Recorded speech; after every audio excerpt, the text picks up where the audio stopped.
We've been talking a lot about the great resignation here in society of people quitting their jobs, finding new opportunities, and employers struggling to retain employees as a result. I think of it as a great resignation, but I would reframe it as the great rethink. Employees are rethinking the role of work in their lives. And what they have seen over the last 2 years is that they can be productive, they can get their work done, and they can live their life on their own terms. And work fits into their life rather than their life fits into their work.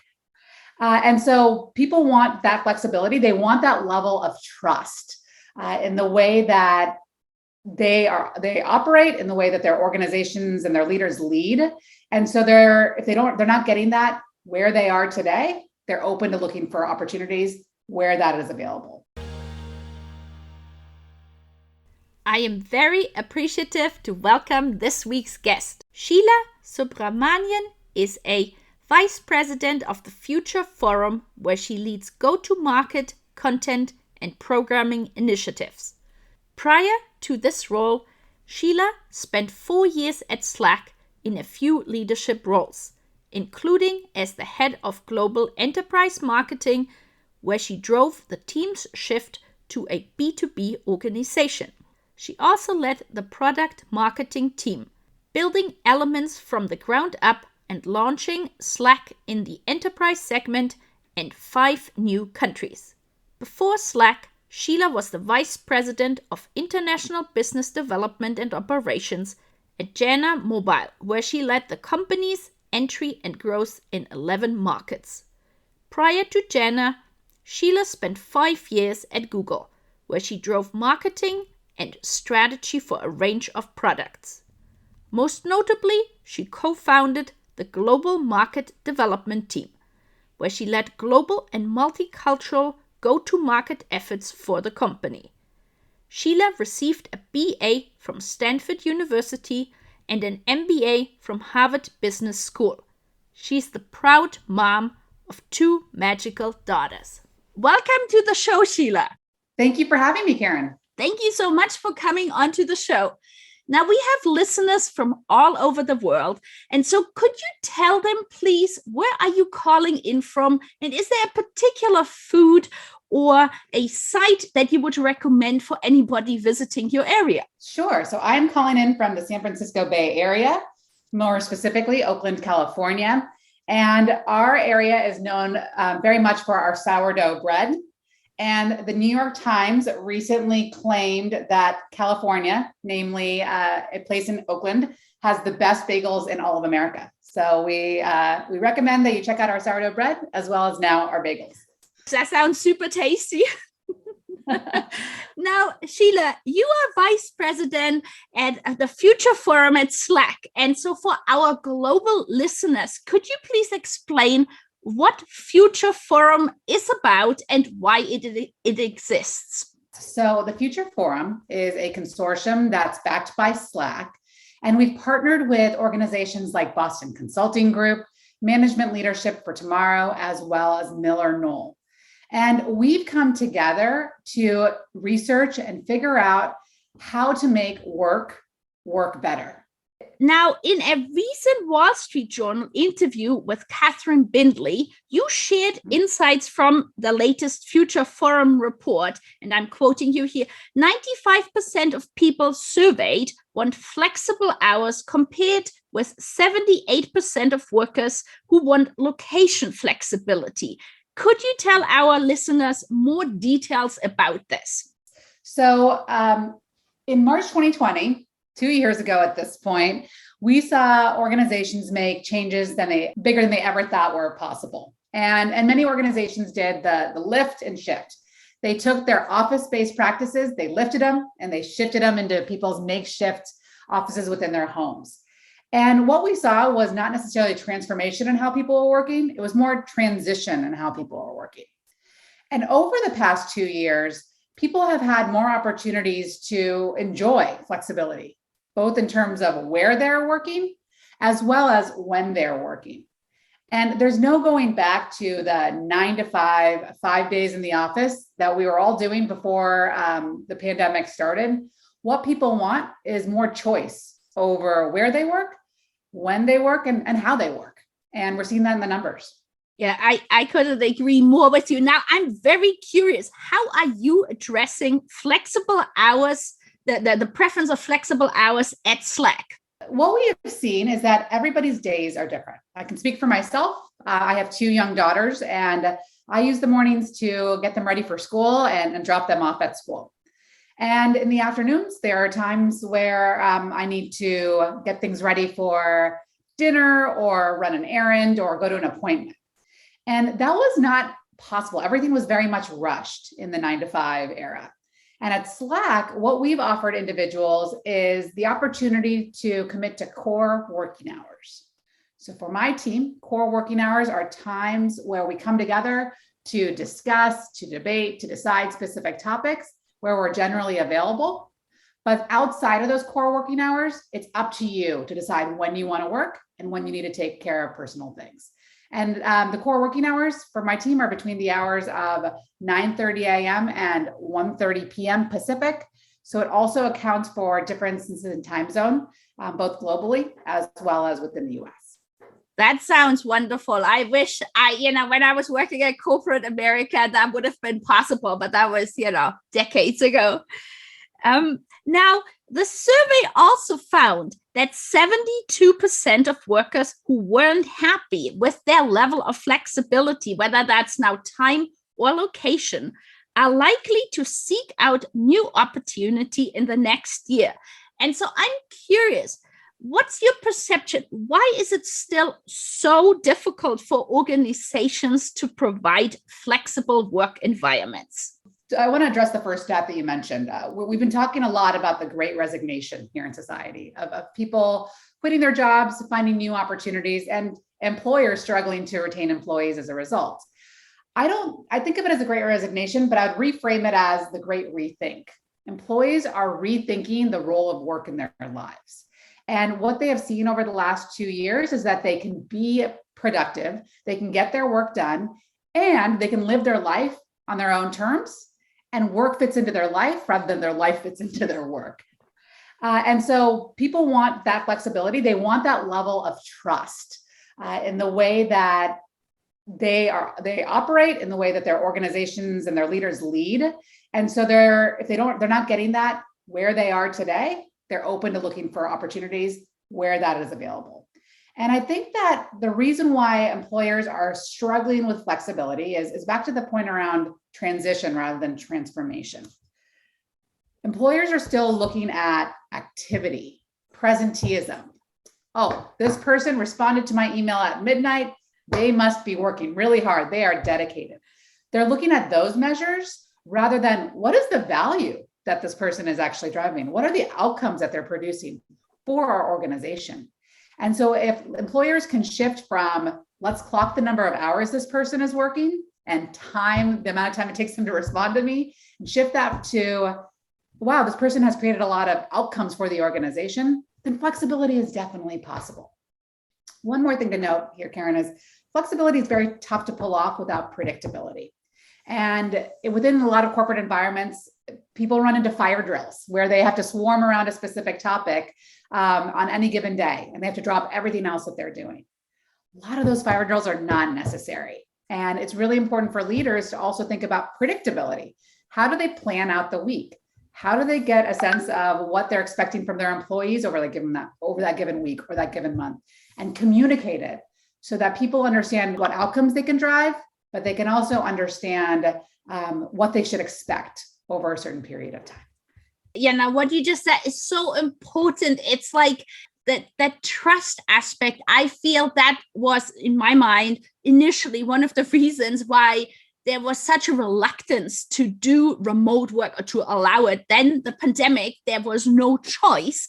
And now what you are saying, the presenteeism and the hours worked, and it sort of brings me up to my next question, because I feel flexible work conversations today in North America still do not really include conversations about part-time careers or job sharing or top sharing or compressed hours. And so at the same time, anybody listening to us who has younger children or children as a whole, or has a schooling situation or elderly relatives to look after, during this pandemic, the childcare and it's been super unreliable. And so it is leading many professionals to opt out. But by the same token, we look at Zurich, UK, and they added 6 words to their job ads, and job sharing, flexible work, and part-time work. And it led to a substantial increase of job applications across genders and across job levels.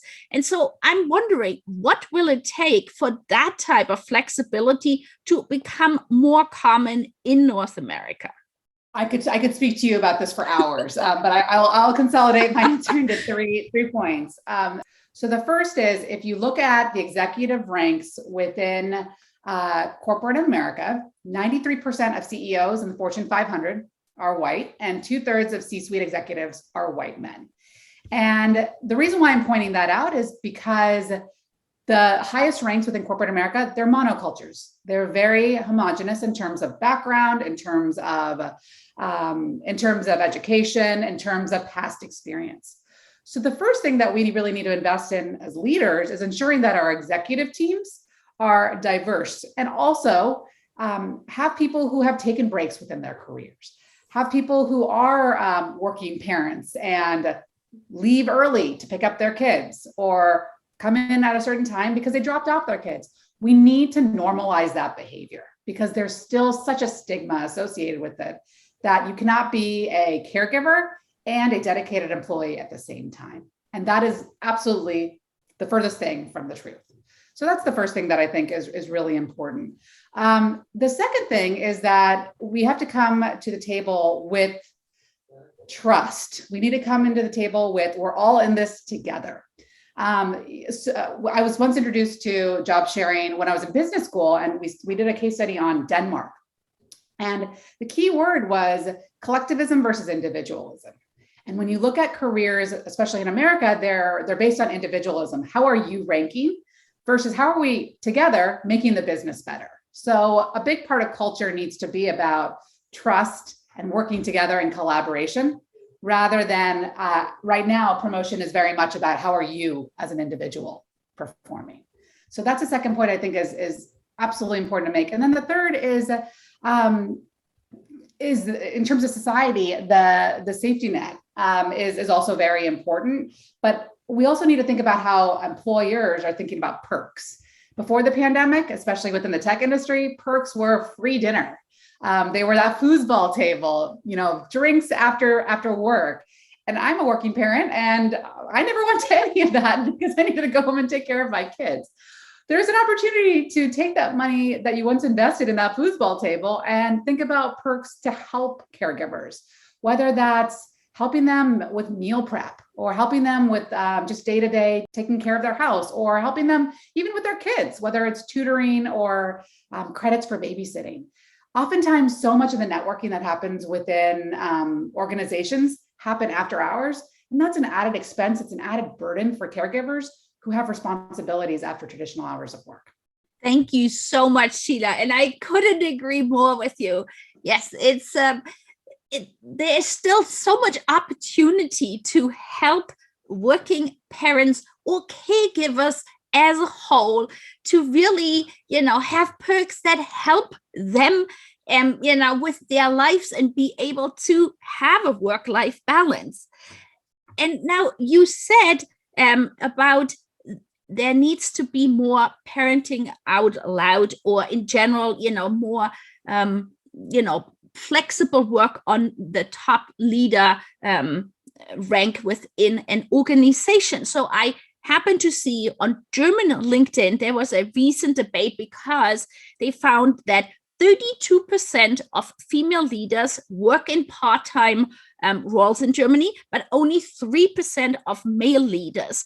And so one of the recommendations was, how can we get more male leaders in particular to start working part-time?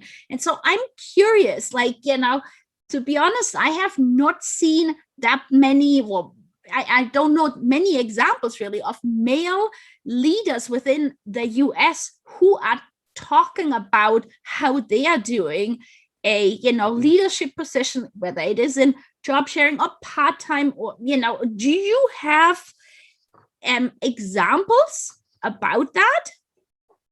Yes. And I think I'm going to take it beyond working part-time to normalizing flexibility. Mm-hmm. And that needs to start using working parents as an example. That needs to start from the beginning.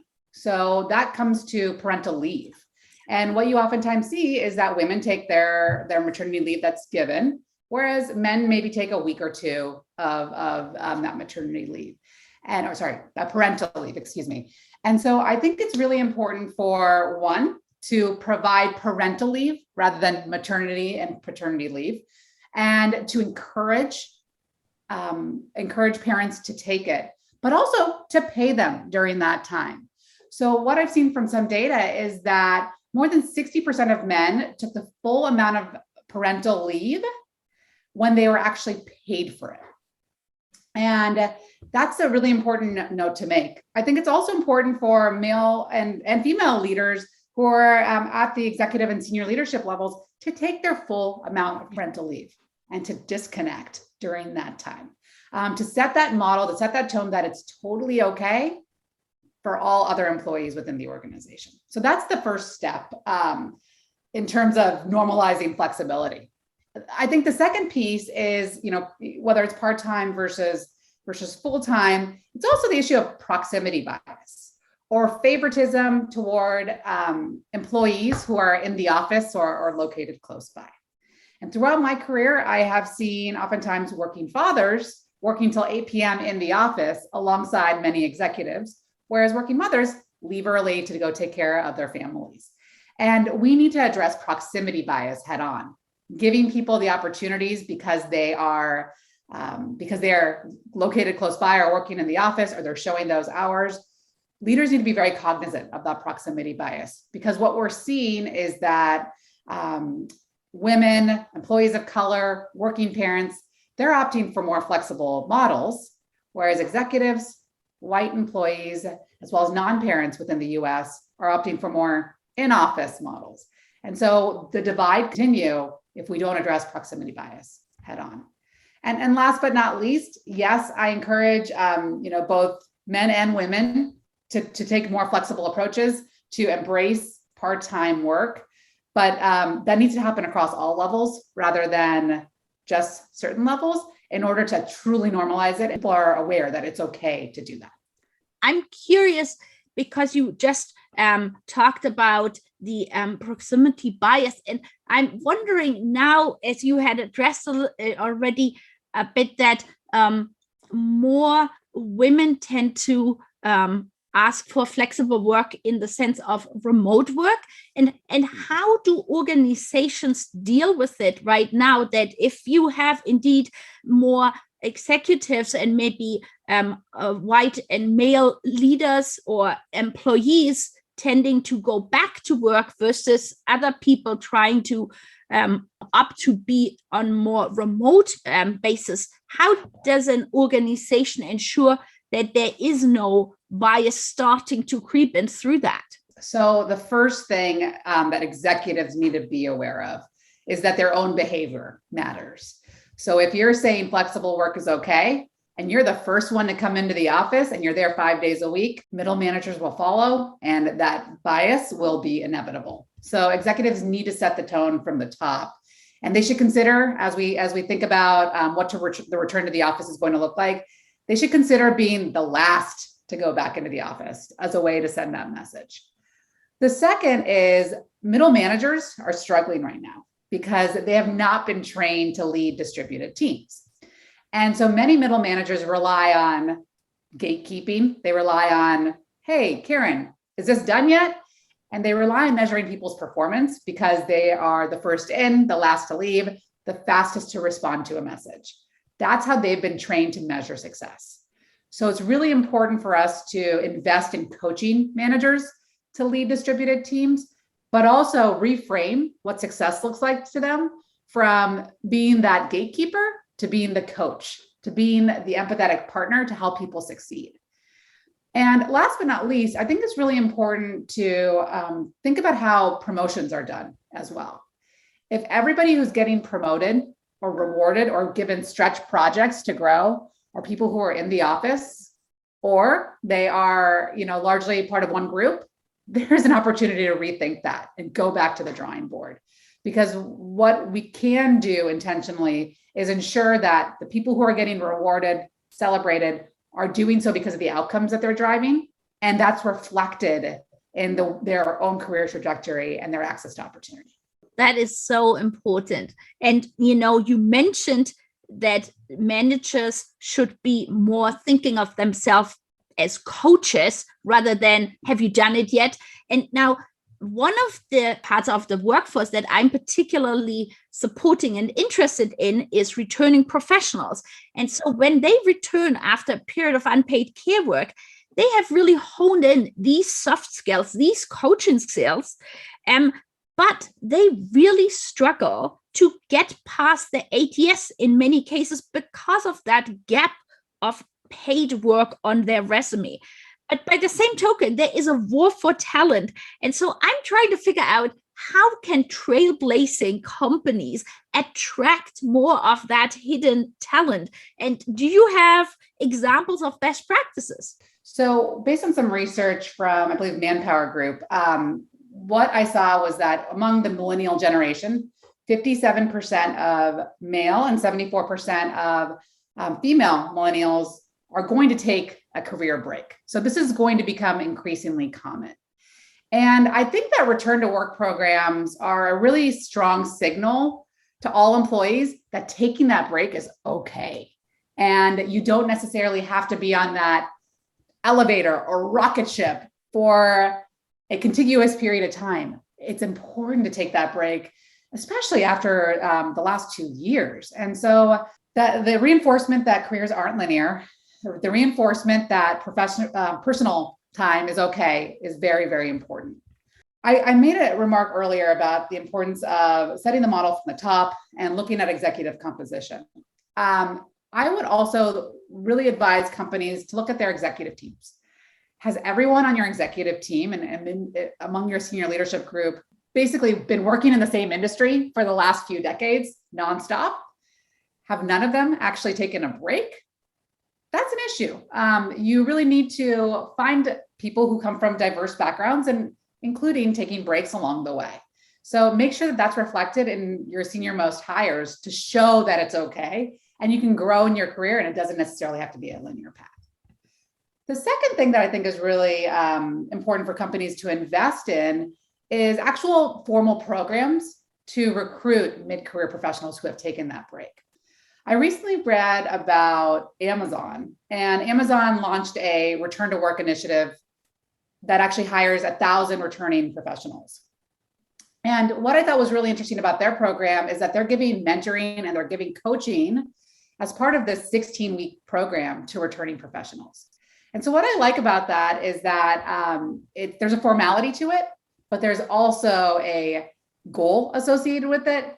And there's formal coaching and mentoring that comes with it. So it's showing the commitment and the dedication to hiring people who have taken a break.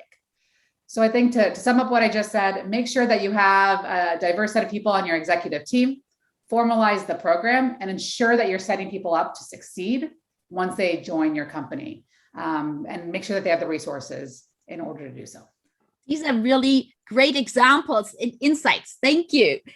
Now, we've talked a little bit before about building a community of trust or like a way of doing work within an organization that relies on trust. So now somebody listening to us might say, how do you actually build that culture of trust and outcomes? Do you have some tips for that? I think that organizations need to be very clear about what success looks like. Very simply, what are the numbers that each team needs to achieve, or what are the goals that they need to achieve over the course of a quarter or over the course of a year? And make it really clear that these are the goals and these are the top priorities. The second is giving them the resources, the people, the budget to achieve that.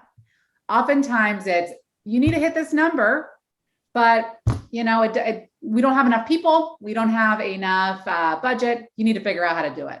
That's leading to this burnout, this culture of overwork, as well as levels of competition that are unnecessary. So ensure that people have what they need in order to succeed.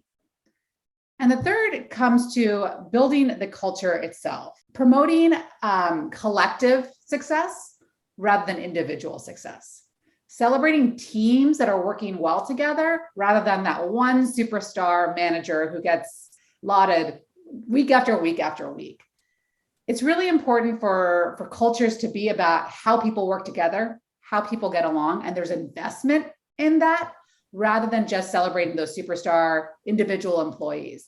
Because that then creates a toxic culture where you're not trusting one another, you're not necessarily helping when one person is out. And in order to have cultures of outcome, in order to lead with trust, you need to celebrate people coming together rather than being divided and trying to do things on their own. Looking a little bit ahead. So originally people had been thinking by now everybody would have returned to the physical office and the pandemic would long be past us. But obviously that is not the case and it is taking much longer than anticipated. So what do you think will the usage of the physical work office actually look like once more people will be able to return? So being flexible does not mean that the office is totally dead. Rather, it's really important to encourage employees to come in on a regular basis, whether it's monthly, quarterly, twice a year, in a way that works for them, just not every single day. And so what we actually miss about the office based on Future Forum data is having a place to build camaraderie and connection. So 80% of employees want to use it as a place to foster that social connection, whereas only 20% want to go in day after day and do their individual work. So there's an opportunity to take the office and redesign it to enhance networking between employees and across levels, as well as give people opportunities to stretch projects or career enhancing roles. There's an opportunity to use the office for collaboration, to foster social connection and build a belonging. But it's really important for leaders to be intentional about what the office is for networking, for team gatherings, for mentorship, and what it's not for, which is presenteeism, perceived busyness, as well as individual work to just show that you're working. And also then set the appropriate guardrails for behavior. I think a great example is Dropbox. They've converted their offices into studios. So teams can get together and collaborate, they can get together and foster that social connection, but they've made the heavy signal that the office is no longer to come in and show that you're working. You can do that in your own flexible way, but the office is actually for building those team bonds that are oftentimes tougher to build over a screen. One follow-up question on that. There is now a generation of professionals, young professionals, who may have actually never had that experience of going into an office day to day. So I'm curious, has your organization found some data on that, how their mind shift has already completely changed from what they believe work is like, or, because they don't know any other way? It's interesting. So what we saw from data a few quarters ago was that the younger employees actually preferred flexibility. They like to have that flexibility in terms of how and when they worked. But there's also the opportunity to use get-togethers, in-person gatherings for mentorship, and having that dedicated mentorship for employees, having that dedicated networking, as well as opportunities for collaboration. So to your point, many younger employees have never been exposed to the 9 to 5 running into office, wanting to be on time. But there will be opportunities, especially as things open up, for them to get that in-person connection, but also to meet their desire to have a more flexible way of working. And now, as we're talking about the future of work, so where do you think companies need to be on what they need to do over the next sort of, say, 5 or 10 years to stay competitive? I think the market is showing, the Great Rethink is showing that employees have power. They have choice. And I think it's really important for leaders to get more comfortable with listening to employees and leading with two-way transparency. So there's one piece here that I think many leaders are not comfortable with, and it's leading with candor and frankness of saying, I don't know, or we're figuring it out, or I need your help. And what we've seen over the last 2 years is that's what employees want. That's the level of transparency that they're expecting. Second is what we're seeing from the data is that while CEOs are leading the return to the office charge, they're not necessarily including employees outside of their executive teams or outside of their inner circle. And it's really important as well for leaders to get feedback, to listen to employees across backgrounds, levels, functions, as well as locations to better understand what their needs and wants are. And ensure that they're building the culture, the guardrails, the principles to address that. So that's the second area that I think is important in terms of staying competitive. And the third is something we've been talking about for the last 30 minutes, and that's trust. It's trust your employees. Trust that they're looking out for the needs of the company. Trust that they'll produce those outcomes. And stop monitoring them. Stop checking if they're working a certain number of hours. It's not the hours worked or the amount of time worked within a certain period in the day or the number of days. It's the value that you're creating for the company. So trust your employees to do the work on their terms. It was such an insightful conversation with you, Sheela. I just want to make sure, is there anything else that we have not touched upon that you would like to share with our listeners? I think that over the last 2 years, a lot of leaders and organizations have talked about diversity, equity, and inclusion. But as you're thinking about your employees, as you're thinking about your return to the office policies, they all need to be ingrained. Your DE&I policies need to be part of your future of work and future of the office policies and vice versa. So as you plan, not just for the next 3 months, but for the next 3 years, for the next 10 years, ensure that you're being really intentional about how you're building an equitable environment for your employees. Because it's diversity is important for business. Diversity is important for outcomes and what your teams produce. And it's really important that you build work to fit for all types of people rather than just yourself or your executive team. And that's the only way that you're going to be able to retain and keep your employees engaged and motivated in the coming years. Thank you so much, Sheela. It was such a wonderful conversation. Now, I want to make sure, how can people find you on social media? So I want to make sure that I give a plug for the amazing work that the Future Forum team is doing. You can find more research at futureforum.com, as well as on Twitter and LinkedIn at Future Forum.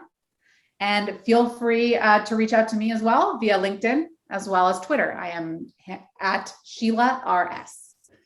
Thank you so much, Sheela. Thank you, Karen. It was wonderful being here today. It really was. Thank you.